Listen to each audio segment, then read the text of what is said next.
Donc, le tourisme blanc, un autre secteur économique très important, l'agriculture. Nous allons pouvoir dresser un bilan avec le salon qui va s'ouvrir dans quelques jours. Nous allons voir aussi comment ils s'adaptent aux nouvelles technologies, car les exploitants s'efforcent d'améliorer leur productivité et les rendements du bétail et de la terre. Axel Cariou et Émilien David ont rencontré des agrinautes en Normandie. Donc là, vous avez une vache qui veut se faire traire. Donc elle va rentrer dans le robot. Et avec ce système, en fait, la vache est libre d'y aller quand elle veut. Il lui a coûté 150 000 €, mais cet agriculteur ne regrette rien. Grâce à ce robot, Xavier Biard ne se lève plus à l'aube et s'épargne 2 heures de travail chaque jour. Ça me permet d'avoir plus de temps libéré pour être avec ma famille, qui correspond plus aux horaires aussi des enfants. Avant, il y avait toujours cette contrainte de la traite et ils me voyaient moins. Oui. Autre avantage, le suivi sanitaire du troupeau grâce à ce collier.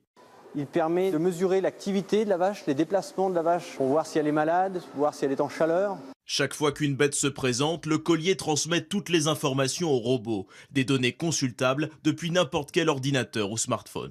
Et vous avez les minutes de rumination en bleu turquoise. Une technologie de haut vol, pas seulement réservée au plancher des vaches. 2 fois par an, ce céréalier fait photographier son colza par un drone.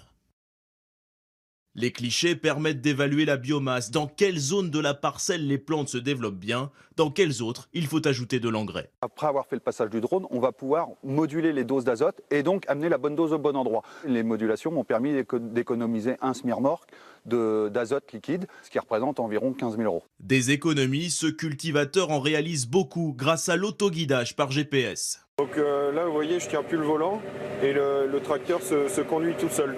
En plus de donner des allures d'avion de chasse à un simple tracteur, cette technologie lui permet de suivre une trajectoire ultra précise et donc de ne jamais semer ou fertiliser 2 fois au même endroit. Ça me permet d'économiser du carburant, ça me permet d'économiser des heures de main-d'œuvre et de la semence, étant donné qu'on a une précision de 2,5 cm. Un monde agricole en plein bouleversement. Aujourd'hui, une exploitation sur 5 fait appel à de la haute technologie.